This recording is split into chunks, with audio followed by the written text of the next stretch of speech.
While his book title might have you think otherwise, we have a true celebrity in studio today.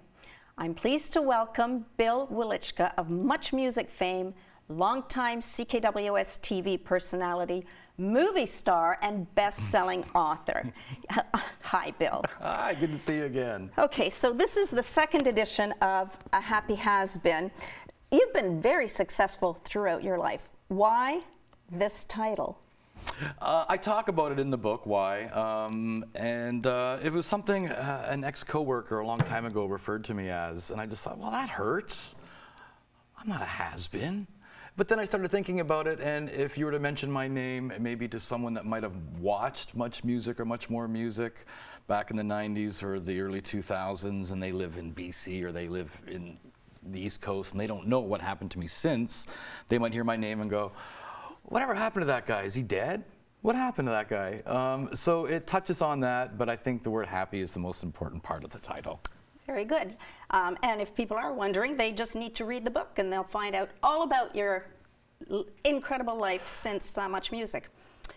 Music has been a very important part of your life from a very young age. Yeah, I don't. It's funny because I don't play any music. I don't play any instruments. I think I know like 3 sloppy chords on the guitar, and that's about it. But I just love what music, and I learned a long time ago what music can do for you. It can be a best friend. It can be a companion on long drives alone. It can uplift you. It can elevate you. It can inspire you. You can go to a concert with 30,000 people and look around and not know anyone, but you all have this shared experience of traveling somewhere, and it's all because of music. I don't think movies do that. I don't think books do that. There's something special about music. So to interview all these people that have touched my life was incredible. It was the best job in the world, talking about MuchMusic and Much More Music. So tell me about MuchMusic. How did you end up at MuchMusic? I went to school for radio and television, and the week I graduated, I was hired as an editor. And then I love editing, and then I became a producer, and then eventually fell into the on-air stuff.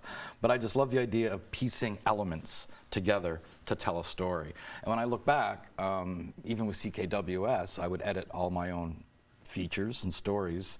I love that process of creating television. The on-air stuff is fun.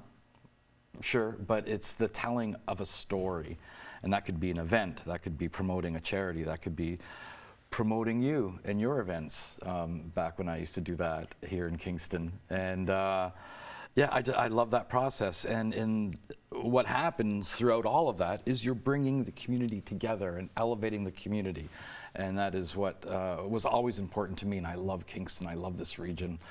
With every fiber of my being, which is why when those layoffs happened last year with Chorus and slashing TV and radio, it was an easy decision to stay in Kingston, and I knew that I could work in media someplace else. That wasn't an option for me. I wanted to stay here.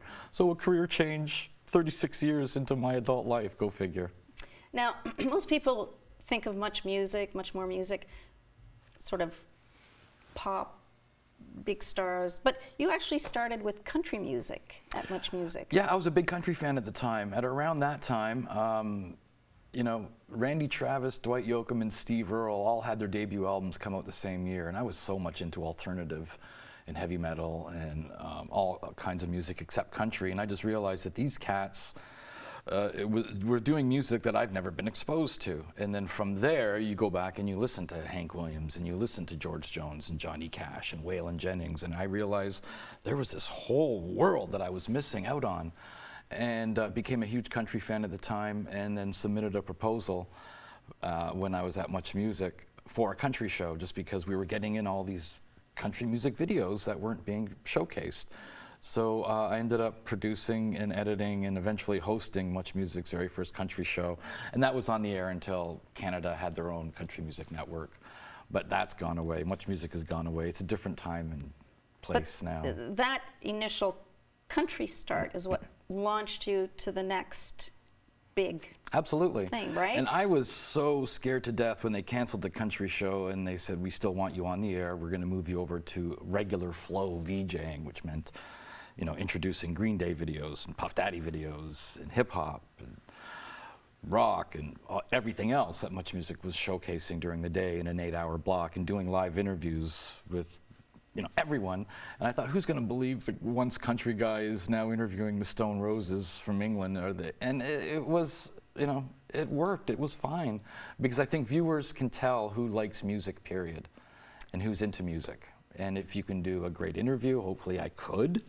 Apparently you did. Then it was an easy transition. Okay, let's talk about the interviews. I mean, you've interviewed Cher, Prince, Mick Jagger, Led Zeppelin. I mean, the list goes on, right? Two of my favorite anecdotes in the book: the story about Madonna At her house, yeah. and the one about Jan Arden in bed. Yeah, I've been in bed with Jan Arden. That's setting incredible. off the alarms in the hotel room. In front of cameras. No Yeah, less. I don't really want to elaborate on what happened. You have to read the book, You're right? gonna have to read the book. Read the book. Okay, tell me, I like those stories. Your 3 most favorite interviews, do you have any that stand out? Yeah, I always relate it to people that I was a huge, huge fan of growing up, and that is Led Zeppelin. That is, I became a huge fan of The Cure during high school, one of my favorite bands to this day. Of course, Mick Jagger, what a legend. Who doesn't love the Stones? And there are so many of them, and they include a lot of the older country guys too, like Waylon Jennings and Johnny Cash. So I couldn't really pick 3. I could pick maybe my favorite 30, but People have to read the book. They're all in the book. They're all in the book. Yeah. Now, the Tragically Hip holds a special place in your heart. Absolutely. And they did before I moved to Kingston. And the beautiful thing about living in Kingston is solidifying those friendships with the guys, because I've been interviewing them since the mid-90s, and I probably have interviewed them more than anyone in the world at this point.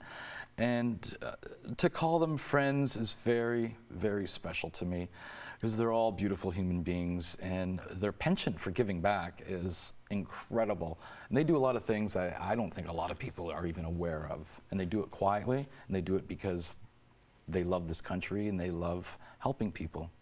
All right, well, here we are celebrating the 2nd edition of A Happy Has Been, which has sold all over the world, actually. Yeah, I'm surprised I get emails like, Poland? Wow, okay, sure. There you go. You're better known than you even thought. You have a book signing coming up Saturday, October 11th at 12 noon at Indigo. Absolutely. At the Cataraqui Center. Yeah, for the first edition, I did a lot of touring for it. I wasn't going to do anything like that for this one, but I figured, okay, Kingston. Special. I have to. You have to. And, just talking to people on that first book tour and the second book tour, hearing their comments, what MuchMusic meant to them, what some of my interviews meant to them, really inspired me for the 2nd edition. And other stories were coming up that weren't in the first book. So yeah. And pictures?